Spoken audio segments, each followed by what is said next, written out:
देखिए, software configuration management हम करते क्यों हैं? आपने रिक्वायरमेंट्स गैदरिंग फेज देखा, आपने डिज़ाइन डॉक्यूमेंट कैसे बनता है, सब डॉक्यूमेंटेशन देखी, आपने देखा कोडिंग को हम कैसे हैंडल करते हैं, आपने ये स्टडी करा कि रिस्क मैनेजमेंट का प्रोसीजर कैसे होता है, रिस्क को कैसे एनालाइज करते हैं, किस तरह मिटिगेट करते हैं, उसकी प्लानिंग किस तरीके से होती है, उसके एक्शंस हम क्या लेते हैं, क्या पॉलिसीज होती हैं। तो अबव ऑल एक प्रोसेस होता है जिससे हम अपनी डॉक्यूमेंटेशन, अपनी कोडिंग, अपने दूसरे सारे काम जो भी सॉफ्टवेयर से रिलेटेड होते हैं उनको मैनेज करते हैं, ऑर्गेनाइज करते हैं, और अगर कहीं कोई चेंज आ रहा है तो उसको कंट्रोल वे में देखते हैं। We'll change things in a control manner. तो ये चीज आती है under the category of software configuration management. जितना ज़्यादा एफिशिएंट आपकी सॉफ्टवेयर कॉन्फ़िगरेशन मैनेजमेंट होगी, उतना ही ज़्यादा आपकी प्रोडक्टिविटी इंक्रीज होगी, राइट? जो प्राइमरी गोल है सॉफ्टवेयर कॉन्फ़िगरेशन मैनेजमेंट का वो यही है कि मिनिमल मिस्टेक्स के साथ आप अपने सॉफ्टवेयर की प्रोडक्टिविटी को इंक्रीज करें, राइट? देखिए, आप जब अपने कोड को, अपने डॉक्यूमेंट्स को, सबको एक ऑर्गेनाइज मैनर में रखेंगे, सबको मैनेज रखेंगे, सबको कंट्रोल चेंजेस के साथ रखेंगे, तो ऑब्वियसली आपकी प्रोडक्टिविटी बढ़ेगी। क्यों? क्योंकि हर बंदा, जो भी लोग आपके प्रोजेक्ट में इन्वॉल्व हैं, वो that they all would be on a same page. उन सबको एक क्लियर पिक्चर होगी, अच्छा हम अभी यहाँ खड़े हैं, आगे हमें ये करना है, they would be very clear about the task they need to perform, right? तो जितना ज्यादा वो क्लियर होंगे उतना ज्यादा मिस्टेक्स के चांसेस कम होंगे और अल्टीमेटली उतना ज्यादा आपकी प्रोडक्टिविटी बढ़ जाएगी। So need of configuration management. कब हमें जरूरत पड़ती है कि हमें कॉन्फ़िगरेशन मैनेजमेंट करनी ही करनी है? अब देखें, ये नहीं है कि आप you, it is for sure, it is fixed कि आपको ये करना ही करना है, राइट? हमें इसकी जरूरत कब पड़ती है? हमें इसकी जरूरत तब पड़ती है जब हमारे पास काफी सारे लोग होते हैं एक ही सॉफ्टवेयर पे, और ऐसे सॉफ्टवेयर जो कंटिन्यूसली अपडेट भी हो रहा है, राइट? तब जरूरत पड़ती है नंबर टू के जब हमारे पास बहुत सारे वर्जन्स आए, काफी ज्यादा ऑथर्स हो एक सॉफ्टवेयर प्रोजेक्ट में, राइट? नंबर थ्री तब जरूरत पड़ती है जब आपकी टीम जो है ना, वर्क तो कॉन्करेंटली करे बट वो डिस्ट्रीब्यूटेड है। तो अगर आपके पास प्रॉपर कंट्रोल चेंजेस नहीं होंगे, आपके पास डॉक्यूमेंट्स नहीं होंगे, आपके पास मैनेज कॉन्फ़िगरेशन मैनेजमेंट नहीं होगी, तो आप कैसे आगे लेके चलेंगे चीज़ों को? अच्छा, जब आपको ज़रूरत पड़ती है, जब कोई यूज़र बड़ा चेंज रिक्वायरमेंट बता दे, आपकी कोई बहुत बड़ी पॉलिसी चेंज हो जाए, बजट चेंज हो जाए, स्केड्यूल चेंज हो जाए, तो जब आप उसको हर जगह अकोमोडेट करना चाह रहे हैं, तब आपको कॉन्फ़िगरेशन मैनेजमेंट चाहिए। अच्छा, तब भी चाहिए होती है जब आप अपने सॉफ्टवेयर को इस काबिल बनाना चाह रहे होते हैं कि आपका सॉफ्टवेयर सिर्फ मशीन ओरिएंटेड ना हो, किसी एक मशीन पे नहीं, डिफरेंट मशीन पर चल सके जिनकी डिफरेंट ऑपरेटिंग सिस्टम्स होते हैं, राइट? सबसे बड़ी बात, जब आपको स्टेक होल्डर्स के बीच कोऑर्डिनेशन रखनी है, और ऐसी कोऑर्डिनेशन रखनी है कि एक बंदे को वही बात पहुंच रही है जो बाकी के 10 बंदों को पहुंच रही है, तो आपको कॉन्फ़िगरेशन मैनेजमेंट की जरूरत है। SCM process is also beneficial to control the costs involve in making changes. देखें, जब आप कोई चेंज करते हैं तो उससे आपकी कॉस्ट पे इफेक्ट पड़ता है, तो उसको कंट्रोल रखना एससीएम की रिस्पॉन्सिबिलिटी है, राइट? तो ये सब चीज़ें जो हैं, ये जो चेंजेस रिक्वायरमेंट्स हैं, चेंज इन गवर्नमेंट पॉलिसीज हैं, चेंज इन टीम ऑर्गेनाइजेशन है, चेंज इन प्रोजेक्ट स्केड्यूल है, इस सब का डायरेक्ट इम्पैक्ट आपके कोड पे, प्रोजेक्ट प्लान पे, दूसरे डॉक्यूमेंट्स पे, टेस्ट पे, डेटा पे, सब पे पड़ रहा होता है। तो एससीएम प्रोसेस के टास्क क्या क्या हैं? सॉरी, एससीएम प्रोसेस के जो मेन टास्क हैं वो है configuration identification, baselines, change control, configuration status accounting, configuration audits and reviews. देखिए, configuration management is agile, in agile and rapid development approaches cannot be based around rigid I can say rigid procedures and paperwork. आप ये नहीं कह सकते कि आपकी fix procedures हैं। देखिए ना, एजाइल में तो ये होता है ना, आप सिर्फ इस पे बहस नहीं करते कि आप हर चीज़ को डॉक्यूमेंट करें। वहाँ आप क्या कर रहे होते हैं? एजाइली कम्युनिकेशन कर रहे होते हैं और कुछ शॉर्ट डॉक्यूमेंट्स बना रहे होते हैं, हर चीज़ ब्लैक एंड वाइट में नहीं रखते, राइट? तो जहाँ हमें बहुत ज़्यादा ज़रूरत है ना एससीएम की, वहाँ वो तब है, it is very necessary in those cases when we have large projects, complex projects, right? तो वहाँ हमें बहुत ज़्यादा ज़रूरत है, क्योंकि जब आप कॉन्फ़िगरेशन मैनेजमेंट पे जाएंगे, आपके पास क्लियर आइडिया होगा, आपके पास प्रॉपर बेस लाइन्स होंगी, चेंज कंट्रोल होगा, जब आप इस प्रोसेस में इस प्रोसेस को इन्वॉल्व करेंगे तो obviously it slow down the development process and careful record keeping is essential for large and complex systems development across several sites. जाहिर है जब एक आपका इतना बड़ा प्रोजेक्ट है on several sites, so you need to keep records of all of the things, right? But in case of small projects it is unnecessary, right? In these projects all team members work together in the same room, and the overhead involved in record keeping slows down the development process. So why there's no need of CM. So however, this does not mean that CM should be completely abandoned when rapid development is required. Rather, agile processes use simple CM tools, right? हम totally नहीं करते, but कुछ small tools use कर लेते हैं, such as version management and system building tools that enforce some control. किसी ना किसी तरह हम कंट्रोल रखते हैं, right? So all team members have to learn to these tools and conform to the disciplines that they suppose that they you want to impose, right? So moving forward, configuration identification क्या होती है, base lines क्या होते हैं, ये हम आगे discuss करते हैं। सो कॉन्फ़िगरेशन आइडेंटिफिकेशन एक ऐसा मेथड है जिसमें आप ये आइडेंटिफाई करते हैं कि आप जिस सॉफ्टवेयर पे काम करने जा रहे हैं, जिस सॉफ्टवेयर सिस्टम पे काम करने जा रहे हैं, उसका स्कोप क्या है, राइट? वो कहाँ स्टैंड करता है। With the help of this step, you can manage or control something even you don't know what it is, right? अब आपको जब पता ही नहीं है कि सॉफ्टवेयर में क्या काम हो रहा है, आप उसको कैसे कंट्रोल करेंगे? तो जब आपके पास एक क्लियर पिक्चर है कि ये आपका सॉफ्टवेयर है, इसका स्कोप ये है, तभी आप उसको कंट्रोल कर सकते हैं, राइट? तो सॉफ्टवेयर कॉन्फ़िगरेशन आइडेंटिफिकेशन एक डिस्क्रिप्शन है जिसमें आपके पास CSCI टाइप होती है, प्रोजेक्ट आइडेंटिफायर होता है और वर्जन इन्फॉर्मेशन होती है। देखिए इन तीनों में से वर्जन इन्फॉर्मेशन तो बहुत क्लियर है कि किस वर्जन पे काम करें, करंटली वर्जन 1 है, वर्जन 0 है, वर्जन 2 है, किस वर्जन पे आप अभी प्रोजेक्ट को अपडेट कर रहे हैं। लेकिन CSCI टाइप क्या है, basically CSCI item refers to fundamental structure unit of a configuration management system, for example requirements documents, software models and plans. As far as project identifier is concerned, it is an administrative identifier that is used to identify related work। जितना भी related work है आपके software के साथ, वो आपका project identifier है। अच्छा, बेसलाइन।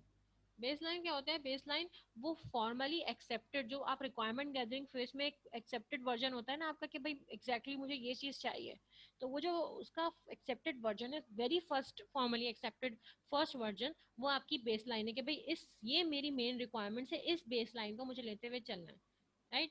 ठीक, स्पेसिफिक टाइम पे आपकी बेसलाइन हमेशा फिक्स होगी। अगर आपकी बेसलाइन फिक्स नहीं है तो मतलब आपका आइडिया ही फिक्स नहीं है, आपकी रिक्वायरमेंट्स ही फिक्स नहीं है, तो आपका प्रोजेक्ट ही फिक्स नहीं है, राइट? हाँ, अगर आपको कहीं कोई वर्जन में अपडेट करना है तो एक फॉर्मल चेंज कंट्रोल प्रोसीजर होता है जिसके थ्रू हम बेसलाइन को चेंज करते हैं। चेंज क्या करते हैं? थोड़ा अपडेट करते हैं। अच्छा, चेंज कंट्रोल एक ऐसा प्रोसीजरल मेथड है जिसमें आप ये कहते हैं कि मैं चेंज करूँ बट विद कंट्रोल, मतलब ना मेरी क्वालिटी पे मैं कॉम्प्रोमाइज करूंगा और कंसिस्टेंसी रखूंगा, राइट? तो चेंज रिक्वेस्ट जो है सबमिट होती है कॉन्फ़िगरेशन मैनेजर को। Okay, moving forward, configuration status accounting. Configuration status accounting क्या होता है? ये ट्रैक रखता है हर रिलीज का कि अभी हम किस रिलीज पे हैं, अभी हम किस वर्जन पे हैं, हमारी रिलीज अगर होगी तो कब तक होगी, नहीं होगी तो कितना डिले आएगा, और लास्ट वर्जन था वो कब अपडेट हुआ था, कब रिलीज हुआ था, उसमें क्या ऐसे प्रॉब्लम्स थे जिसकी वजह से मेरा न्यू वर्जन आया, जो फर्स्ट वर्जन था वो क्या था, जो नेक्स्ट वर्जन है वो क्या है, और उससे नेक्स्ट वर्जन है वो क्या है। एक सीक्वेंस बना के रखते हैं, ट्रैक रखते हैं with date and time stamp कि कब हमने क्या चेंजेस किया और किस चेंजेस की वजह से एक पर्टिकुलर वर्जन दूसरे वर्जन में हमें कन्वर्ट करना पड़ा। Configuration audits and reviews. Audit और रिव्यूज का मेन काम ये होता है, वो हमें ये इंश्योरिटी देते हैं कि जो हमसे कहा गया था हमने वो बिल्ड करा, और जो हमने बिल्ड करा है वही डिलीवर भी हुआ है या नहीं, राइट? तो यही ऑडिटिंग है। तो जो ये वेरीफाई करती है कि सॉफ्टवेयर प्रोडक्ट ने बेसलाइन में, मतलब जो मेन वर्जन था, क्या उसकी सारी प्रॉपर्टीज को सेटिस्फाई करा है या नहीं। अच्छा, ये वो पार्टिसिपेंट्स हैं जो हमारे SCM प्रोसेस को डायरेक्टली इम्पैक्ट करते हैं।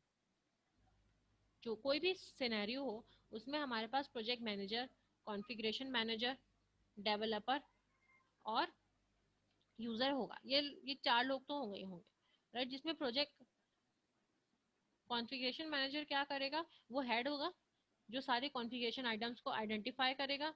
वो ये इंश्योर करेगा कि पूरी टीम एससीएम प्रोसेस पे चल भी रही है या नहीं, राइट। और अगर कहीं कोई चीज़ इम्प्रूव करनी है तो वो इसको अप्रूव करेगा या रिजेक्ट करेगा। डेवलपर का क्या काम होता है, वो कोडिंग करता है। और कोडिंग वो कैसे करेगा, जो स्टैंडर्ड सिलेक्ट कर लिया है एक दफ़ा, उस हिसाब से वो एक्टिविटीज़ को डेवलप करेगा या चेंज करेगा, राइट। डेवलपर का ये रिस्पॉन्सिबिलिटी होती है कि कॉन्फ़िगरेशन को, कोड की कॉन्फ़िगरेशन को मेंटेन रखें। और डेवलपर ये भी चेक करता है कि जो चेंजेस थे वो रिजॉल्व हुए या उनकी वजह से कोई कॉन्फ्लिक्ट आ रहा है, ताकि वो आगे अपडेट कर सके। ऑडिटर का काम क्या होता है, वो सारे एससीएम ऑडिट्स और रिव्यूज का रिस्पॉन्सिबल होता है कि जो हमें डेवलप करना था वो हमने बनाया भी है या नहीं। हमने अगर कोई चेंज किया तो उससे हमारी कंसिस्टेंसी तो डिलीव नहीं हुई, कहीं हमारी चीज़ें तो इनकम्प्लीट नहीं है, हमारी हर रिलीज कंप्लीट है या नहीं। प्रोजेक्ट मैनेजर ये इंश्योर करता है कि आपकी प्रोडक्ट जो आपका असाइन स्केड्यूल है उस पर कंप्लीट हो जाए। कंटिन्यूसली चेक करता रहता है कि आपकी डेवलपमेंट कहाँ तक पहुंची है, अगर कोई इशू आया है तो वो जल्द से जल्द रिजॉल्व हो जाए। कोऑर्डिनेशन कराता है लोगों के बीच, रिपोर्ट जनरेट कराता है स्टेटस के बारे में कि अभी आप प्रोजेक्ट में कहाँ स्टैंड करते हैं, आपकी रिलीज कितनी जल्दी हो जाएगी, मार्केट में क्या चल रहा है। और देन प्रोजेक्ट मैनेजर ये भी मेक श्योर करता है कि जो भी प्रोसेसेस हैं और जो भी प्रोसेसेस हैं are followed for creating, changing and testing. वो सब के मेन फॉलोड क्या हो, creating, changing and testing. User obviously SCM user के लिए एक की तरह बिहेव करता है, ताकि उसको पता चल जाए कि जो मेरा लेटेस्ट वर्जन है उसमें जो टर्मिनोलॉजीज हैं, जो टर्म्स हैं, वो क्या हैं, राइट। एससीएम के थ्रू आप यूजर को अपने सॉफ्टवेयर की सारी कॉन्फ़िगरेशन से इन्फॉर्म कर रहे होते हैं कि इस लेटेस्ट वर्जन की टर्मिनोलॉजीज ये हैं और ये ऐसे ऑपरेट करेगा, राइट। तो user can easily understand the key SCM terms to ensure he has the latest version of the software. Now plan. देखिए, सॉफ्टवेयर कॉन्फ़िगरेशन प्लानिंग की अगर मैं बात करूँ तो configuration management plan basically describes the standards and procedures that should be used for configuration management. I can say the starting point for developing the plan should be a set of configuration management standards, and these should be adopted to fit the requirements and constraints of each specific project. तो CM के कुछ हम उसको organise कर देते हैं into a number of sections. जैसे कि the SCMP can follow a public standard like IEEE 828 और ऑर्गेनाइजेशन स्पेसिफिक स्टैंडर्ड। या तो वो IEEE 828 का स्टैंडर्ड फॉलो करे, एक स्टैंडर्ड IEEE का, या फिर वो ऑर्गेनाइजेशन स्पेसिफिक कोई स्टैंडर्ड हो। नंबर टू, जो आप टाइप्स ऑफ डॉक्यूमेंट्स जिनको आप मैनेजमेंट के को देना चाह रहे हैं, जो मैनेज करना चाह रहे हैं, एंड अ डॉक्यूमेंट नेमिंग, ये सब कुछ कि आपके डॉक्यूमेंट्स क्या होंगे, उनकी नेमिंग कन्वेंशन क्या होगी, ये सब इसकी प्लानिंग का पार्ट होता है, राइट। कि कंसिस्टेंसी रहे। एससीएम ही वो पर्सन डिफाइन करता है जो पूरे एससीएम प्रोसेस के लिए और सारी बेसलाइंस क्रिएट करने के लिए रिस्पॉन्सिबल होगा। जितनी भी पॉलिसीज हैं वर्जन मैनेजमेंट से और चेंज कंट्रोल से रिलेटेड, वो इसके प्लान में आती है। एससीएम प्रोसेस का काम ये भी, कॉन्फ़िगरेशन मैनेजमेंट के प्लान में आप टूल्स भी डिफाइन करते हैं। Database, configuration management database define होता है for recording configuration information, right. अच्छा, कुछ टूल्स हैं सॉफ्टवेयर कॉन्फ़िगरेशन मैनेजमेंट के, जिसमें आप कह सकते हैं गिट, टीम फाउंडेशन सर्वर और एंसिबल। ये सॉफ्टवेयर कॉन्फ़िगरेशन मैनेजमेंट के टूल्स हैं जो यूज होते हैं। अच्छा, अब Git क्या है? Git is a free and open source tool which helps version control. It is designed to handle all types of projects with speed and efficiency. TFS, Team Foundation Server, is a group of tools and technologies that enable the team to collaborate and coordinate for building a product. The third one is Ansible. अब Ansible सिर्फ open source SCM tool नहीं है। Apart from configuration management, इसका ये काम भी है कि ये application deployment offer करता है। और इसमें एक और फीचर भी है जो कि टास्क ऑटोमेशन का है, राइट। तो ये सारे कॉन्फ़िगरेशन मैनेजमेंट टूल्स हैं जो आप यूज कर सकते हैं for the purpose of configuration management, जिसे हम शॉर्ट में CMV कहते हैं, राइट। अच्छा, इसके अलावा लेट मी रिपीट कि अगर मैं सबको रैप करूं तो configuration management basically system change management है. I can say configuration management is the management of system change. When a system is maintained, तो सीएम टीम का रोल क्या होगा कि वो ये इंश्योरिटी दे कि चेंजेस जो है एक कंट्रोल्ड वे में इनकॉर्पोरेट, राइट. ये इस सारी बात को अगर मैं कंक्लूड करना चाहूँ जो अब तक हमने डिस्कस किया, तो कॉन्फ़िगरेशन मैनेजमेंट का मेन जो आइडिया है, जो मेन ऑब्जेक्टिव है वो ये है कि आप सिस्टम चेंज को मैनेज करें, right. Configuration management is the management of system change. When a system is maintained, जब भी आप सिस्टम की किसी भी तरह की मेंटेनेंस करेंगे तो सीएम टीम का रोल क्या होगा, is to ensure that changes are incorporated in a control way. एक बात हमने इसमें ये करी जो कंक्लूड हम कर सकते हैं. दूसरी मेन बात हमने क्या करी कि जब हम किसी लार्ज प्रोजेक्ट की बात करते हैं तो a formal document naming scheme should be established and used as a basic for keeping track of the versions of all project documents, right. और इसका एक जो है कॉन्फ़िगरेशन डेटाबेस भी होना चाहिए, right. The CM team should be supported by a configuration database जिसमें आपकी सारी इंफॉर्मेशन रिकॉर्ड हो रही होगी अबाउट द सिस्टम चेंजेस और and change request that are outstanding, right. So project should have some formal means of requesting system changes. ठीक है, कभी कभी ऐसा होता है सिस्टम चेंज की रिक्वेस्ट होती है, हम करते हैं, हमारे पास कोई रिकॉर्डिंग नहीं है इस बात की कि आपके पास रिक्वेस्ट आई थी तो आपने चेंज करा है. किसी एक्शन का रिएक्शन है ये चेंज. तो आप अगर आप कॉन्फ़िगरेशन मैनेजमेंट पे काम करते हैं, उसका प्रॉपर डेटाबेस मेंटेन करते हैं, तो प्रोजेक्ट के पास सारी फॉर्मल मींस होते हैं ऑफ रिक्वेस्टिंग सिस्टम चेंजेस. जिस जिस वजह से भी आपके पास रिक्वेस्ट आई थी और आपका सिस्टम चेंज हुआ था, हर चीज का आपके पास क्लियर परसेप्शन होता है. अच्छा, एक बात और, जब हम कॉन्फ़िगरेशन मैनेजमेंट स्कीम सेटअप करते हैं तो हमारे पास एक consistent scheme of version identification आप इस्टेब्लिश करते हैं. तो आप वर्जन्स को प्रॉपर नेम देते हैं. आप वर्जन्स को कैसे कैसे किस किस तरह आइडेंटिफाई कर सकते हैं. वर्जन्स में भी आइडेंटिफाइड वर्जन नंबर या by an associated set of attributes और by the propose system changes that they implement. तो आप जो है इन सॉफ्टवेयर कॉन्फ़िगरेशन मैनेजमेंट आप वर्जन बाय वर्जन डिस्टिंग्विश करते हैं अपने सॉफ्टवेयर को. और जो आप सॉफ्टवेयर कॉन्फ़िगरेशन मैनेजमेंट में की जो स्कीम है उसमें आप ये इनकॉर्पोरेट करते हैं कि हर वर्जन को आप मेंशन करें और एक ट्रैक रखें कि किस वर्जन के बाद कोई दूसरा वर्जन इनकॉर्पोरेट हुआ और जो दूसरा वर्जन आया वो किन रिक्वायरमेंट्स की बेसिस पे आया, या लास्ट वर्जन का जो करंट वर्जन है उससे क्या डिफरेंस है. ये सारा ट्रैक आपको नेक्स्ट प्रोजेक्ट्स में बहुत हेल्पफुल होता है. ये सारा प्रोजेक्ट आपको एक फुल फ्लैश डॉक्यूमेंट बनाने के लिए बहुत हेल्पफुल होता है, राइट. फिर हमने बात करी इन लास्ट केस टूल्स की. तो case tools are available to support all configuration management activities. इन केस टूल्स की वजह से आप एक्टिविटीज इजीली कर सकते हैं मैनेजमेंट लेवल की, कॉन्फ़िगरेशन मैनेजमेंट लेवल की. This include tools such as tools like कि आप उससे मैनेज कर सकें वर्जन्स को, चेंज कंट्रोल को सपोर्ट कर सकें. और सिस्टम बिल्डिंग टूल्स भी इसी का पार्ट है, राइट. अच्छा, ये जो टूल्स हैं ये सब स्टैंडर्ड, मतलब जैसे मैंने कहा ये ओपन सोर्स है. सही है, तीनों टूल्स ओपन सोर्स है.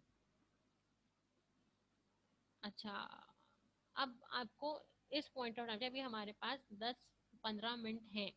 आप चाहें तो मुझसे कुछ क्वेश्चंस कर सकते हैं जिसका मैं ऑनलाइन आपको आंसर कर दूं.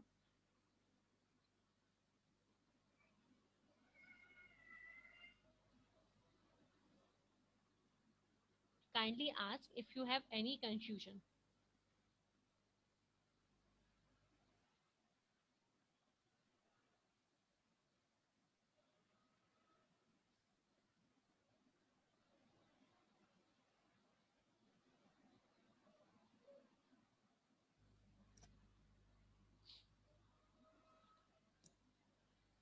स्टूडेंट्स, आपको कोई कंफ्यूजन नहीं है, सब क्लियर है.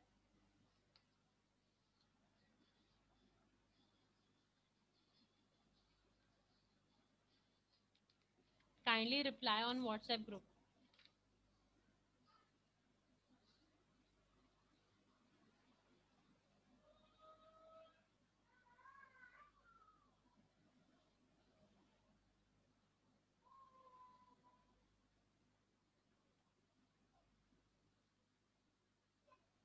देखें, जो कॉन्फ़िगरेशन मैनेजमेंट टूल्स होते हैं वो उनसे आपको ये हेल्प मिलती है कि आप कॉन्फ़िगरेशन मैनेजमेंट एक्टिविटीज़ कर सकें। तो कॉन्फ़िगरेशन मैनेजमेंट एक्टिविटीज़ जो जिन टूल्स के बेसिस पे आप करते हैं, जिन टूल्स की हेल्प से आप करते हैं, वो टूल्स में से कुछ एग्जांपल्स ये हैं: गिट, टीएफएस और एनसिबल। गिट क्या होता है? एक फ्री और ओपन सोर्स टूल है जो कि वर्जन कंट्रोल में आपकी हेल्प करता है। It is design to handle all types of projects with speed and efficiency. Team foundation server एक ऐसा टूल है जो इसमें कुछ ग्रुप ऑफ टूल्स होते हैं और टेक्नोलॉजीज होती हैं जो कि आपकी टीम को हेल्प देती है to calibrate and coordinate with building a product. Ansible वो भी एक open source software configuration management tool है। And apart from configuration management, इसमें एक बात ये भी होती है कि ये एप्लीकेशन डिप्लॉयमेंट ऑफर करता है और इसके साथ साथ आपके पास आप इसके थ्रू टास्क ऑटोमेशन भी कर सकते हैं, राइट? अच्छा, एक चीज़ मैं डिस्कस करना चाह रही थी, क्योंकि हमारे पास टाइम है तो हम कॉन्फ़िगरेशन डेटाबेस भी, कॉन्फ़िगरेशन स्टेटस अकाउंटिंग। अच्छा साकिब, कॉन्फ़िगरेशन स्टेटस अकाउंटिंग ये होता है कि आप उसमें इस बात का ट्रैक रखते हैं कि करंटली आप अपने प्रोजेक्ट पे कहाँ स्टैंड करते हैं, आपका स्टेटस क्या है, राइट? आपके प्रोजेक्ट का क्या वर्जन चल रहा है, उस वर्जन पे आप क्या काम कर रहे हैं, उसके बाद उसको अपडेट करना है या नहीं करना। करंटली जो आपका स्टेटस है उससे रिलेटेड है कॉन्फ़िगरेशन स्टेटस अकाउंटिंग, राइट? कि आप कंटिन्यूअसली अपने प्रोजेक्ट को मॉनिटर करते रहें, उसके हर वर्जन पे ट्रैक रखें और ये ट्रैक रखें कि अगर आपके पास कोई चेंजेस आ रहे हैं तो वो आपको इनकॉर्पोरेट करने हैं या नहीं, right? Is this clear now Saqib?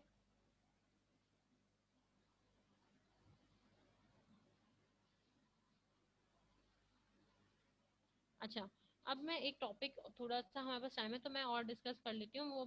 वो है कॉन्फ़िगरेशन मैनेजमेंट डेटाबेस, जो कि मैंने ब्रीफली अभी एक इसके बारे में बात करी थी। देखिए, कॉन्फ़िगरेशन मैनेजमेंट डेटाबेस हम यूज करते हैं to record all relevant information about system configurations and configuration items. You see the CM database to help assess the impact of system changes, और उससे हम रिपोर्ट्स भी जनरेट कर सकते हैं for management about the CM process. तो as part of the CM planning process हमें CM database का स्कीमा देखना पड़ता है। स्कीमा क्या होता है? स्कीमा होता है डेटा अबाउट डेटा, जिसमें आपका सारा डेटा फीड होता है। आप ये देखते हैं कि हमारे पास क्या एंटिटीज हैं, क्या उसके एट्रीब्यूट्स हैं, क्या उसकी टाइप होगी। तो देखिए, कुछ क्यूरीज होती हैं हमारे पास ना। जो हमारे पास कॉन्फ़िगरेशन डेटाबेस है वो उसमें जस्ट इंफॉर्मेशन नहीं होती अबाउट कॉन्फ़िगरेशन आइटम्स, इट में also record information about users of components, system customers, execution platforms, proposed changes and so forth. It should be able to provide answers to a variety of queries. काफ़ी सारी ऐसी curies होती हैं system configuration से related जो आगे जाके confusion बनती हैं। जैसे कि आपके पास एक तो ये क्यूरी हो सकती है कि which customer have taken delivery of a particular version of a system. किस वर्जन की क्यूरी हमें किस कस्टमर को देनी है, राइट? इसके अलावा आपके पास आप ये देखेंगे कि क्या हार्डवेयर या फिर क्या ऑपरेटिंग सिस्टम कॉन्फ़िगरेशन आपको चाहिए गिवन सिस्टम वर्जन रन करने के लिए। इस क्यूरी का आंसर भी उस डेटाबेस से आप एक्सट्रैक्ट कर सकते हैं। और इसके अलावा आप ये भी कह सकते हैं कि how many versions of a system have been created and what were their creation dates. ये सारा ट्रैक भी आपको कहाँ से मिलेगा? कॉन्फ़िगरेशन डेटाबेस से मिलेगा। और what versions of a system might be affected if a particular component is change. ये सारी अपडेट भी आप कहाँ फीड कर रहे होंगे? डेटाबेस में फीड करें तो वहां से आपको इस क्वेश्चन का आंसर मिल जाएगा रन टाइम पे, राइट? आपको इसके लिए ट्रिवर्सिंग नहीं करनी पड़ेगी। आप जस्ट डेटाबेस में जब डेट और टाइम पे जाएंगे, वर्जन पे जाएंगे, तो आपको क्लियरली पता चल जाएगा कि कब मेरे कितने वर्जन किसी सिस्टम के क्रिएट हुए हैं, उनकी क्रिएशन डेट्स क्या थी, what version system might be affected if a particular component is changed, and how many change requests are outstanding on a particular version। देखें, जैसे जैसे रिक्वेस्ट आएगी आप उसको डेटाबेस में लॉग करते जाएंगे। जो रिक्वेस्ट ओके हो गई उसको आपने इस कॉन्फ़िगरेशन स्टेटस अकाउंटिंग के थ्रू उस रिक्वेस्ट को आपने ओके कर दिया कि इस पे काम हो गया। लेकिन जिसका स्टेटस आपने ओके नहीं रखा हुआ, उन रिक्वेस्ट को आपको डायरेक्टली पता चल जाएगा कि कितनी मेरी ऐसी रिक्वेस्ट हैं किसी भी पर्टिकुलर वर्जन की जो कि आउटस्टैंडिंग है, जिन पे अभी तक काम नहीं हुआ। इसके अलावा आप डेटाबेस से ये भी देख सकते हैं कि आपके पर्टिकुलर वर्जन पे कितने रिपोर्टेड फॉल्स आए। तो आप क्या इससे एक्सट्रैक्ट कर सकते हैं कि मेरे वर्जन पे रिपोर्टेड फॉल्स थे फॉर इंस्टेंस 10, फिर वर्जन 2 पे मेरे रिपोर्टेड फॉल्स थे 5, फिर वर्जन 3 पे मेरे रिपोर्टेड फॉल्स हैं 16। तो वर्जन 3 में ज्यादा प्रॉब्लम्स हैं, आप वर्जन 3 में ज्यादा काम करेंगे, राइट। वर्जन 3 को कुछ टाइम के लिए स्टॉप करके आप वर्जन 2 पे मूव कर जाएंगे कि अभी तक मैं वर्जन 2 चलाता हूँ जब तक मैं वर्जन 3 को रिफाइन ना कर दूँ, right? So ideally the configuration database should be integrated with the version management system that is used to store and manage the formal project documents, right? This approach, supported by some integrated case tools, makes it possible to link changes directly with the documents and components affected by the change. So ये सारा चीज़ें CASE tools के through ही possible होती हैं। लेकिन database इसलिए बहुत ज़रूरी है कि आप इन अ गो आप फौरन से ये देख सकते हैं कि आपका प्रोजेक्ट का स्टेटस क्या है, आप कहाँ स्टैंड करते हैं। और इसके अलावा भी बहुत सारे क्वेश्चंस का आंसर आपका डेटाबेस आपको इजीली कर सकता है, जैसा कि अभी हमने डिस्कस करा। मैंने काफ़ी सारे आपको ऐसे क्वेश्चंस बताए हैं, राइट। जैसे कि मैंने आपको एक क्वेश्चन बताया कि कौन सा कस्टमर है जिसको हमें पर्टिकुलर वर्जन की डिलीवरी देनी है, क्या हार्डवेयर या सॉफ्टवेयर कॉन्फ़िगरेशन हमें चाहिए कोई भी सिस्टम वर्जन को रन करने के लिए, हमारे पास कितने वर्जन हैं एक सिस्टम के जो हमने क्रिएट किए हैं और कब क्रिएट किए हैं, वो उनका डेट और टाइम स्टैम्प हमारे पास होना चाहिए। कौन से ऐसे वर्जन हैं सिस्टम के जो किसी कंपोनेंट के चेंज होने की वजह से अफेक्ट कर जाएंगे। तो हम जब चेंज करें किसी कंपोनेंट को तो हम पर्टिकुलरली पूरे सॉफ्टवेयर को चेक ना करें, हम उसी जाके उसी पार्ट को चेक करें जिसकी वजह से जिसका इफेक्ट उस चेंज कंपोनेंट पे पड़ सकता है। चेंज कंपोनेंट की वजह से जिस पार्ट पे इफेक्ट पड़ सकता है हम सिंपली उन्हीं को जाके चेक करेंगे। इस तरह हमारा टाइम सेव होगा, राइट। ये सब क्वेश्चंस का आंसर कॉन्फ़िगरेशन मैनेजमेंट से हमें इजीली मिल जाता है, right. I am repeating, SCM वहाँ मस्ट है जब आप किसी लार्ज ऑर्गेनाइजेशन में कोई लार्ज कॉम्प्लेक्स प्रोजेक्ट डिजाइन कर रहे हैं, वहाँ एससीएम का एक काफी बड़ा रोल है, राइट।